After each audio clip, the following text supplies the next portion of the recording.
Lots of racing action to come your way. O'Reilly Midwest Nationals NHRA action qualifying tomorrow at 6 Eastern time on ESPN2.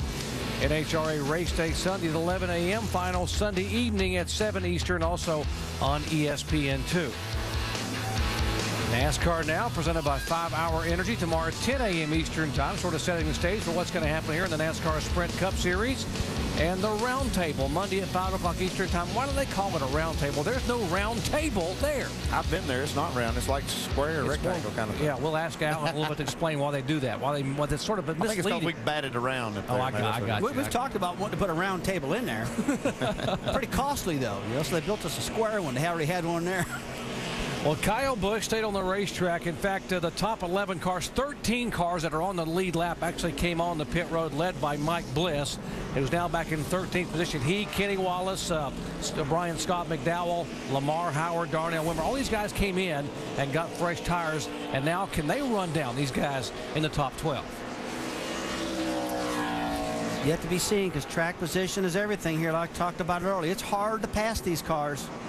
What they did, they just put themselves off sequence to these leaders, and now it's going to open up some opportunities depending on how these caution flags fly between now and the end of the race. Man, that's frustrating, though, leading that race, and all of a sudden now you're way in the back as a driver. Wow. Carl Edwards led the most laps in this race a year ago and is yet to lead a single lap tonight. Can he get there with Kyle Busch?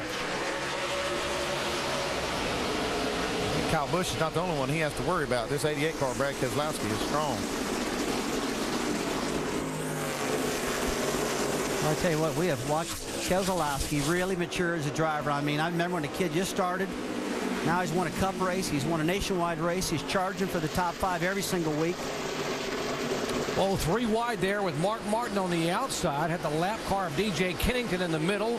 Tony Raines in the 34 car. Now they're able to clear, and the 5 car able to slide by. He's the 5th place car.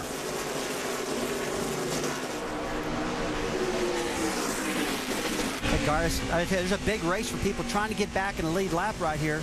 Several cars. You see Stephen Wallace, Tony Raines, Kennington, Brown, and Keselowski, all of them trying to get that lucky dog position because this race is winding down quick right now. Just 111 laps to go here. Oh, into the wall. Looks like the 99 of Scott Speed got a piece of that, Andy. Yeah, looks like he did get against that wall. I'm not sure how much it's hurt it. Joey Logano right behind him. That's 6th and 7th place right there. Yeah, see, he's kind of just scuffed that wall.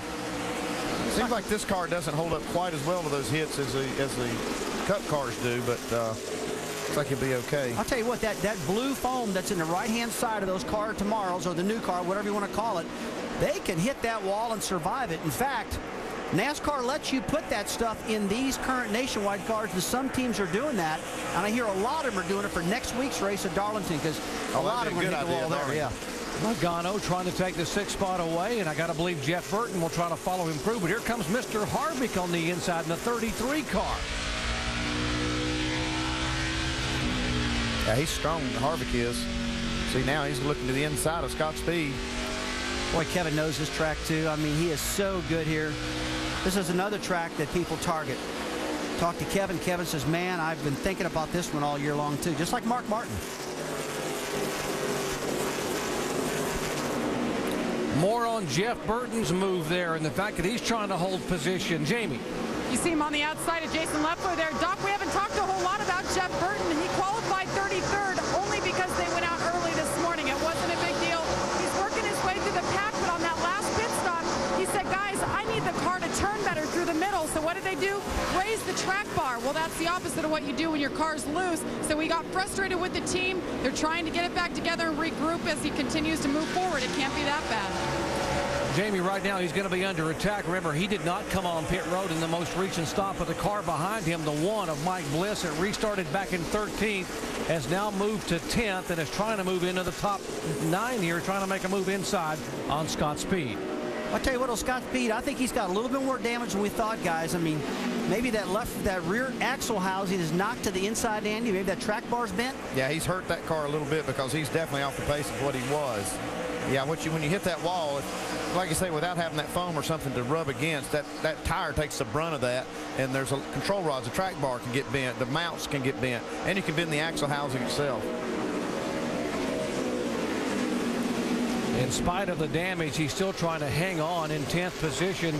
Behind him, Jason Leffler in 11th. Jason Keller having another good run back there in 12th spot in the 27 car. Yeah, look up ahead here. Mike Bliss got those new tires now. He says, okay, boys, I'm on the move now. Yeah, and he needs to take advantage of those new tires right now while he's got them and get all that track position back that he can, because, man, I'll tell you what, you don't want to stay back there. Shannon? Guys, you spoke about how Mike Bliss is off sequence right now. I went up on top of the pit back. I asked Mark Reno if they can make it to the end on fuel. They are 1 lap short. So my question, do you think that they would try to make it, seeing how these tires really didn't fall off that much? Well, Shannon, it just depends if it goes green. You know, it all is kind of dependent on the conditions and whether we have cautions or whatnot. But if it does go green and they are only 1 lap shy, they would probably roll the dice on that and try to get a win. And knowing Mark Reno the way we know him, if they're 1 lap short, he's not coming. He'll figure out a way. You see he's holding that steering wheel just steady. That car is handling really nice for him. You don't see him moving that thing a whole lot, do you, Russ? No, he's not moving it much. He's got a great handling car right there, that's for sure. And, you know, this car come off the truck this morning fast. They qualified fast. And I'll tell you what, those guys do the right job at the shop preparing these things.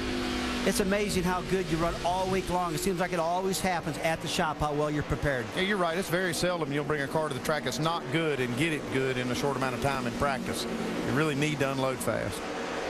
100 laps remaining here at the action track in Richmond, Virginia. NASCAR Nationwide Series action. We have had 5 lead changes, 3 different leaders, and right now it is Kyle Busch who is the leader.